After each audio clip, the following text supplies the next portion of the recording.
President, my adjournment matter is for the Minister for Transport Infrastructure, and the action that I seek is for the Minister to commit to building a new train station in Beveridge as a matter of urgency. The history of rail in Beveridge goes back over 150 years. The original station opened with the rail line in 1872. Then in 1883, the first platform was extended and a second platform added. The station operated for over 100 years before being closed by the Kane Labor government in April 1990, and the platforms demolished in February 1991 by the Kerner Labor government. At the time of the station's closure, Beveridge was still a tiny country town. But times have changed. The population of Victoria has exploded and the boundaries of Melbourne have expanded. The formerly small towns dotted along the Seymour-Shepparton rail line are growing rapidly, filled with new families who want a taste of country life while being able to commute into the city for work.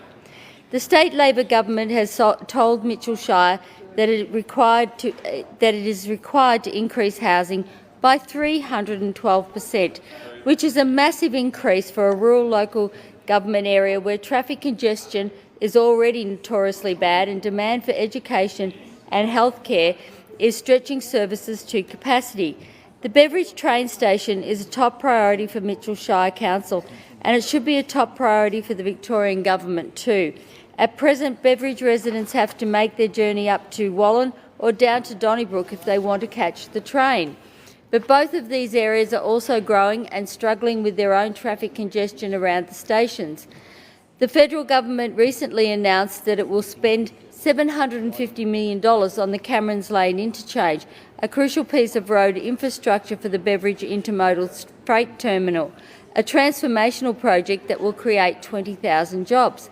Last week, the Victorian Government has just announced that the Northern Freight Precinct, which takes in Beveridge Freight Terminal and surrounding land, will be at one of 3 priority greenfield sites where land will be released for new housing in 2024-25.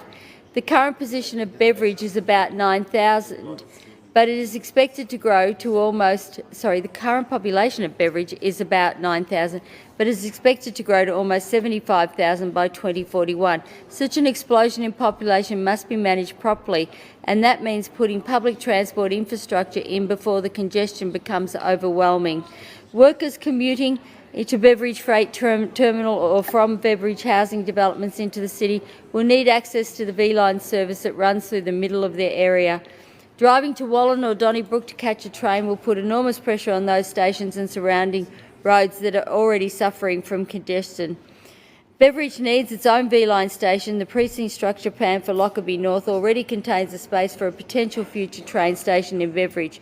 The station cannot remain stalled as a mere potential station. It must become a reality before the end of this decade.